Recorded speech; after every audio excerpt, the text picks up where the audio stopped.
Have you ever heard of a weapon that took 10 years to develop, only to be sent straight to a museum? Yes, that actually happened in Russia. In today's video, we're going to talk about some really interesting developments in modern warfare, from Russia's so-called microwave weapon disaster, to Germany's high-speed interceptor drones, to how Ukraine is countering massive drone swarms with surprisingly cheap solutions. Let's dive into this weekly summary of military technology that sounds like science fiction, but is actually happening right now. Let's start with Russia's Führer, a mobile microwave weapon that was hyped for nearly a decade. This system was supposed to disable drones, electronics, and even missiles within a 10-kilometer radius. But instead of entering the battlefield, the weapon quietly showed up in a museum. That's right. After years of development and unknown amounts of funding, Russia didn't test it in combat. It wasn't seen at the front lines, no public demonstration, nothing. Experts say it may have been non-functional all along. Compare this with the American Leonidas system. It has a verified 2-kilometer range, and it's already been tested. So, what happened to Führer?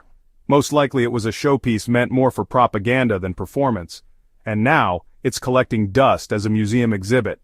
Now contrast that with Germany's latest innovation, the Titan Interceptor drone. This drone was recently tested in Ukraine. It can reach speeds of 300 kilometers per hour and fly up to 20 kilometers. Its main job? Destroy enemy drones by crashing directly into them. This is known as a kinetic interceptor, and it's one of the most efficient ways to take down kamikaze drones like Iran's Shahed series.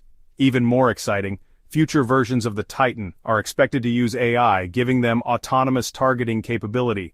Compare that with Ukraine's homemade FPV drones, which have a speed of just 130 kilometers per h. Titan is a major upgrade.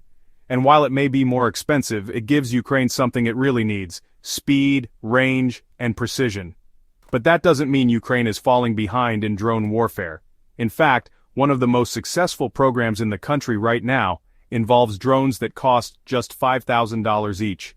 These small interceptor drones are being used by specialized units like the Nemesis Regiment to shoot down Russian Shahed drones mid-air.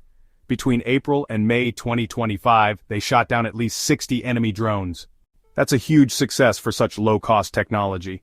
Ukraine has already signed contracts worth $72 million to mass-produce these drones, and the goal is to manufacture tens of thousands of them. This is modern warfare at its finest, cost-effective, efficient, and scalable.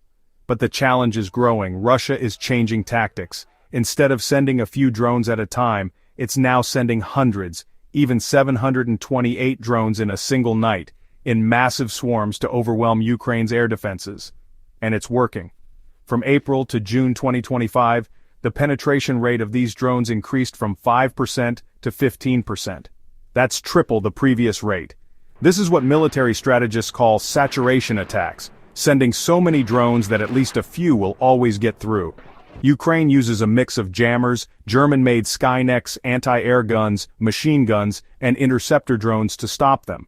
But it's a numbers game, and one that Russia seems determined to win through sheer volume.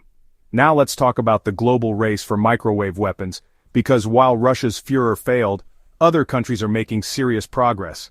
In the United States, the military is developing a second-generation version of its Leonidas microwave weapon. It can fry drone electronics mid-air and is already being delivered to the U.S. Army. The U.S. Marine Corps is also testing a compact version called Leonidas Expeditionary, which can be deployed in frontline conditions. Meanwhile, in the United Kingdom, scientists have successfully tested a truck-mounted system called Rapid Destroyer. It uses high-powered electromagnetic pulses to take down entire swarms of drones at once. Unlike Russia's museum piece, these systems are being tested, refined, and prepared for deployment. So what does all this mean? On one side, Russia is relying on old-school brute force, massive drone swarms and unproven weapons. On the other side, Ukraine is innovating on a budget, using cheap drones and partnering with Western nations for high-tech solutions. And countries like Germany, the US, and the UK are pushing the envelope with next-gen directed energy weapons. It's clear, in modern warfare, innovation matters more than size. And even a $5,000 drone can turn the tide of battle. If you found this breakdown helpful, be sure to like, share, and subscribe. And let me know in the comments. Do you think microwave weapons will ever replace traditional air defenses? See you in the next one.